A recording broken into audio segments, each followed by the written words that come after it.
Walking and wine in the Apennines. What could be better? Goodness. So the trip starts in Bologna. You come in there, you drive down, and we start our trip properly in Urbino. This tour is bookended by Urbino on the one end and Gubbio on the other. Fantastic trip, 8 days. You're going to see some wonderful things. But the first thing I want to talk about is Dom. I mentioned him before. You can see him, he's kind of rather hidden there behind his wife Nargiza, his daughter Noor, and me, just stuck in the middle there. I have known Dom for years and years and years. We first met in 1996 in Pakistan, where Dom had a horse riding company. He then moved to Kyrgyzstan in 1998 and became our main man in Central Asia for more than a decade. He was running horse riding trips and walking trips all over that region, from Afghanistan to Tajikistan, into northern India, Pakistan, Georgia, Ethiopia. So he's been working with Wild Frontiers for years. About 10 years ago, maybe a bit less, when his children were of schooling age, he married Nargiza, by the way, who is Kyrgyz. They came back to Italy, their home, and set up this wonderful agroturismo place here. And this is where we stay for 4 nights. They are our host. Dom is a wonderful raconteur, a great character, and any trip with him is a huge amount of fun. It's a lovely agroturismo. There are 5 rooms there. There's a little swimming pool. There is even a yurt, because of course Nargiza is Kyrgyz, which is also there for people to sleep in if they so desire. And Nargiza looks after us with some fantastic cooking. But as I say, the trip is bookended by Urbino and Gubbio. So you start in Urbino, which is a UNESCO World Heritage Site, an extraordinary town with this amazing Duke's Palace. This is the famous Duke of Urbino. He was a 15th century, one of the great leaders of the Italian Renaissance period, an enlightened man and a humanist. And within the Duke's Palace, he built the largest library outside of the Vatican. He was a great patron of the arts and employed the likes of Piero della Francesca. The other great artist that came from Urbino was Raphael, who was born here a year after the Duke's death. And you can see some of Raphael's art in the gallery there. This is called A Portrait of a Young Woman. Not very originally, but beautiful painting. And you can see all the frescoes and tapestries, etc. there. So we start with some kind of high culture. Why not? You're in Italy. Fantastic. UNESCO World Heritage. And from there, we start walking. We have 5 really good walks on this trip. The first one is along the Adriatic coast. Then we start walking into the Apennines and up into the hills.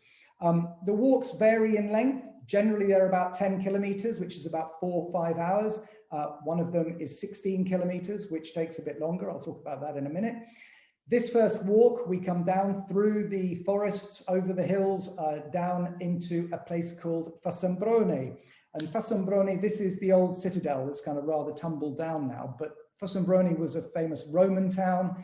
And here we'll have lunch before we go to our first winery. Now, the wine of Italy, of course, is hugely famous. It's the biggest wine producer in the world and has many famous brands.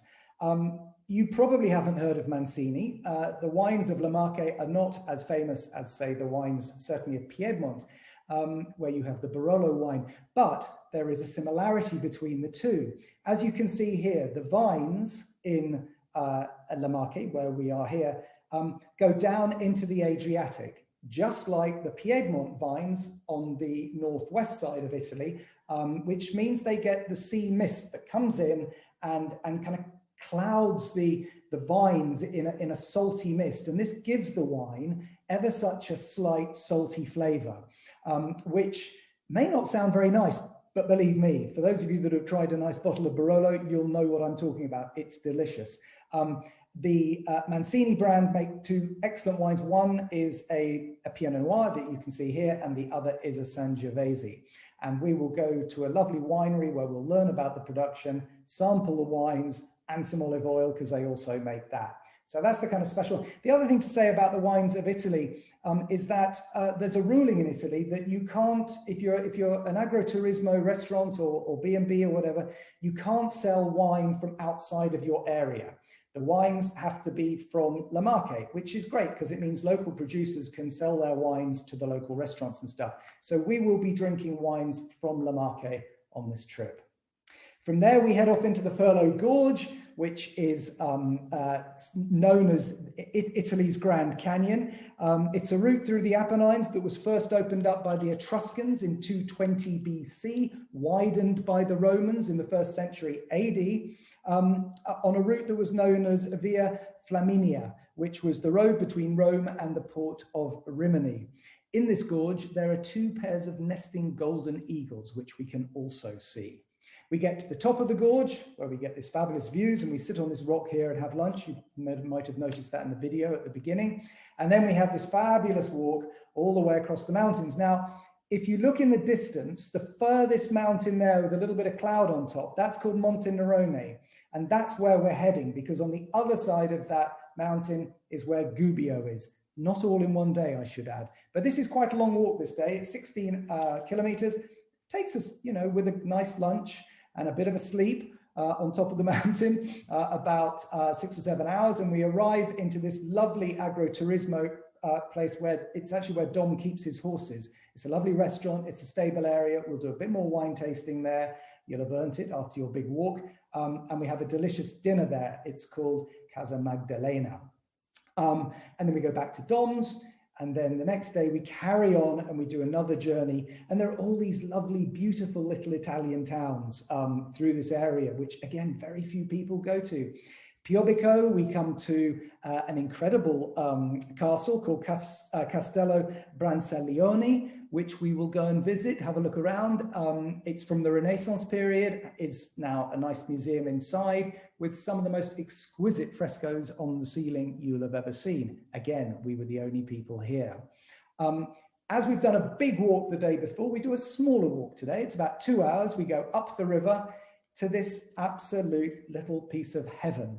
It's a little hamlet called Baccardi, where there is a tiny guest house called Slocanda, run by the absolutely lovely couple of Betty and Lorenzo. The attention to detail, I'm very lucky. I've stayed here twice, once on a horse riding trip and once last summer with this, while recceing this particular walking tour. And you can see the attention to detail that they do is so magical. Look at the towels on the bed, you know, green and yellow, yellow and green. It's very cute.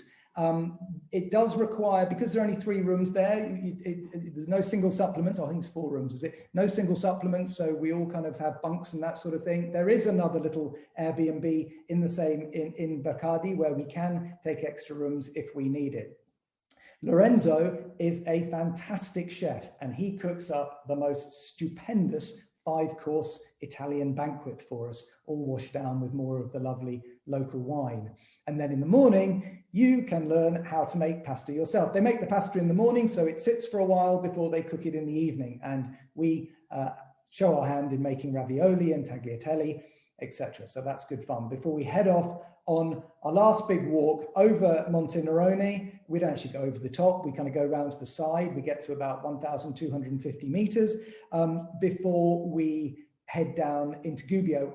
One last thing, we go past this extraordinary arch, which again, there's not really any even track there. It's incredible. And then we come down into Gubbio. Gubbio is a medieval town, stunning architecture set amongst the hills of the Apennines. The highlights are the vast piazza. You can see it there, a wonderful museum, and so they say the 2nd largest surviving Roman theatre in the world. Here we'll have 2 nights, so we can really enjoy it. We actually do a walk. If you look at the picture bottom right, we do a walk up that hill to a monastery at the top, and then do another walk all the way around where we come back into town along an aqueduct. So that takes a couple of hours. We have lunch at the top. So again, nice walking, good culture, and we'll have dinner at a lovely restaurant before heading back home. Now, of course, I couldn't finish Italy without talking a little bit about the food. Again, I don't need to talk much about it, but as I say, keeping local, you'll eat a lot of good local stuff. You will also, of course, have a pizza if you want it. We went to a lovely pizza place in Gubbio. And if you're there in October, you'll be lucky enough to sample the amazing white truffles, because the area is quite famous for its truffles. So that is Italy. Now, I've put this slide in behind each trip. I'm not going to read through it all. It's all there. It just gives a basic kind of outline. 8 days on the trip, 5 good walks, certain bits of wildlife, incredible culture, and a little bit about the local wines. That's so that if you want to watch this afterwards, this will give you some of the kind of highlight key info of the trip.